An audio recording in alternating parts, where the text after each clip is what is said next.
je n'ai jamais vu d'effets aussi puissants que ceux de la nature sur l'évolution des espèces. Ces mots d'Alfred Russel Wallace témoignent des merveilles de la biologie. En parcourant l'archipel malais, il posa les bases d'une théorie révolutionnaire. Au XIXe siècle, les idées de création divine prédominaient, mais la science commençait à interroger la généalogie des espèces. Des naturalistes comme Darwin et Wallace exploraient des territoires inexplorés, cherchant à comprendre les mécanismes de la nature. L'archipel malais, avec sa diversité, devenait un laboratoire naturel. Les explorations allaient conduire à la découverte des lois fondamentales de l'évolution. Wallace, au sens de l'observation aiguisée, naviguait sur des chemins dangereux dans des jungles denses.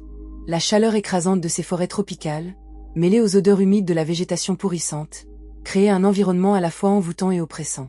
Chaque nouvelle espèce apportait des indices sur la manière dont la nature façonnait la vie. Les maladies tropicales et les tempêtes ne décourageaient pas sa passion pour la science. Chaque obstacle renforçait son engagement. Il se souvient d'une nuit où un orage éclata, ractant l'île, et il se retrouva à l'abri sous un feuillage, son cœur battant à tout rompre, mais son esprit éveillé, absorbant les sons et les mouvements de la nature autour de lui, une symphonie vivante d'éveilleurs et de crépitements. Petit à petit, Wallace synthétisait ses observations. Il voyait la lutte des espèces comme un vaste jeu d'échecs, où chaque coup, chaque adaptation, était une réponse aux défis de l'environnement.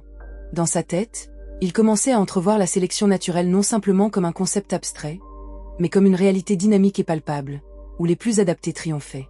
Des notes minutieuses, des dessins à la plume, chaque détail comptait. Il scribait porte-parole des espèces, témoignant des nuances infinies de la vie. Sur les îles de la Sonde, il remarqua la diversité des espèces et l'influence des barrières géographiques sur l'évolution. Une île abritait des perroquets aux plumages éclatants, tandis qu'une autre, isolée par l'océan, avait des espèces qui semblaient presque étranges à l'œil. Ces réflexions le conduisirent vers une compréhension plus profonde des mécanismes évolutifs. C'était un puzzle où il manquait encore quelques pièces, mais il était déterminé à les trouver. Les conditions étaient difficiles, chaleur accablante, pluie torrentielle, maladie. Une fois, après avoir été mordu par un insecte tropical, il contracta de la fièvre. Allongé dans sa natte de bambou, il se demanda si sa quête valait le prix de son confort, ou même de sa santé. Les tempêtes détruisaient ses collectes, mais chaque revers devenait une leçon. À travers le chaos des éléments, il affina son esprit d'observation et enrichit ses réflexions sur la sélection naturelle. Au printemps de 1855, un tournant survint lorsqu'il esquissa la première ébauche de sa théorie. Isolé dans une clairière baignée de lumière, entouré par le chant des oiseaux et le bruissement des feuilles, il élabora des concepts révolutionnaires. Ce moment épiphanique lui révélait que les variations au sein des espèces résultaient d'adaptation à l'environnement. Wallace comprit que la sélection naturelle favorisait les mieux adaptés, une lutte non seulement physique, mais mentale. Il se remémorait une citation célèbre qu'il avait lue. « C'est l'adaptabilité, non la force qui garantit la survie. » Cette pensée résonnait en lui, lui insufflant une énergie nouvelle. Ce besoin de partager sa découverte le poussa à écrire à Darwin. Sa lettre, rédigée en juin 1858, exposait ses idées avec clarté, cherchant à ouvrir une discussion sur la sélection naturelle. Ce geste, bien que simple, catalysa un processus qui transformerait la biologie. Il se souvient d'avoir envoyé cette lettre par voie maritime, avec un mélange d'excitation et d'appréhension, conscient de l'impact que ses idées pourraient avoir. En 1858, Wallace et Darwin devenaient co-auteurs d'une présentation. Ce moment déclencha la publication de « L'origine des espèces » de Darwin, un ouvrage qui allait changer la perception de la vie sur Terre. Non seulement leurs contributions étaient distinctes, mais elles se complétaient comme les pièces d'un vaste puzzle. Wallace, par ses observations, souligna l'importance de l'expérience, tandis que Darwin, avec une approche plus théorique, articulait ses observations en une synthèse révolutionnaire. En relisant ses notes, une révélation frappa Wallace. La nature ne fait pas de favoritisme. Elle sélectionne les espèces qui s'adaptent le mieux, celles qui font preuve de résilience. Ce qu'il avait observé dans les jungles et sur les îles s'était également répercuté dans sa vie. Cette prise de conscience le poussa à se battre pour sa théorie, conscient du bouleversement qu'elle entraînerait. Cette découverte marqua un tournant non seulement dans sa vie, mais dans l'histoire des sciences, ébranlant les croyances enracinées depuis des siècles. Wallace laissa une empreinte durable sur la biologie et notre compréhension de l'évolution. Ses idées, ancrées dans l'observation minutieuse et le respect de la nature, invitent à un questionnement perpétuel sur notre place dans l'univers. Dans un monde confronté à des enjeux environnementaux, son appel à l'observation résonne encore, nous incitant à explorer et à questionner. Le parcours de Wallace dépasse les simples découvertes scientifiques. Il était un pionnier, défiant les conventions de son temps. Ses voyages dans les contrées sauvages de l'Indonésie n'étaient pas uniquement une quête de connaissances, mais une véritable odyssée humaine, un affrontement avec ses propres limites et celles de la compréhension humaine de la nature. Chaque espèce découverte, chaque échantillon collecté était une étincelle dans un feu de connaissances naissant, un mouvement vers une illumination scientifique qui, encore aujourd'hui, nous pousse à explorer l'inconnu.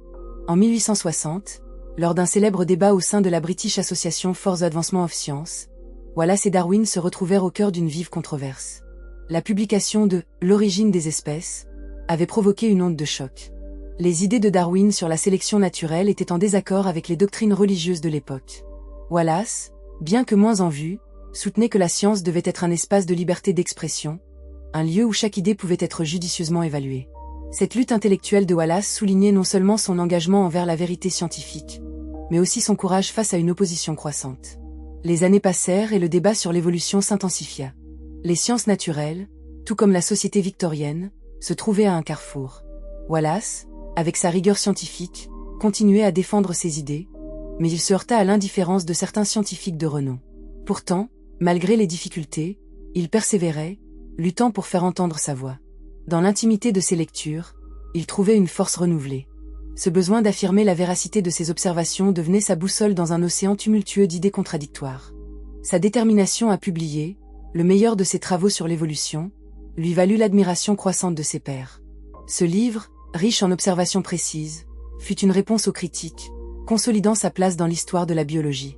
Les illustrations méticuleuses des espèces qu'il avait rencontrées racontaient leur propre histoire, celle d'une nature souvent cruelle mais toujours fascinante. Sa plume, aiguisée par des années d'observation, transformait chaque page en une ode à la diversité de la vie. Vers la fin de sa vie, Wallace réfléchissait souvent à l'impact de ses découvertes. Il croyait fermement que la science devait aller au-delà des simples mécanismes. Pour lui, l'évolution n'était pas uniquement une question de survie, mais un véritable voyage spirituel, où l'humanité devait apprendre à coexister avec la nature, en respectant ses équilibres fragiles. Cette vision élargie de l'évolution résonne encore aujourd'hui, et sa philosophie invite à une introspection profonde sur notre place dans le monde. Wallace, le naturaliste déterminé des jungles malaises, n'était pas seulement un acteur des sciences naturelles, mais un véritable visionnaire. Ses contributions ont non seulement élevé le niveau de la biologie, mais ont aussi ouvert la voie à la compréhension de notre impact sur la planète. Avec chaque espèce étudiée, il nous a appris à regarder au-delà de nos propres perceptions, à comprendre les interconnexions qui tissent la toile de la vie. En reconnaissant les luttes de Wallace, nous comprenons que la science n'est pas seulement une collection de faits, mais une quête éternelle de compréhension, un chemin semé d'embûches mais également d'émerveillement. C'est cette quête que nous devons embrasser aujourd'hui. Chaque pas que nous faisons vers la compréhension de notre environnement, chaque question que nous posons, rapproche non seulement de la vérité, mais aussi d'une plus grande harmonisation avec notre monde. Dans cette quête, l'héritage de Wallace nous guide, nous rappelant que l'observation attentive et la curiosité peuvent mener à des découvertes qui transcendent le temps.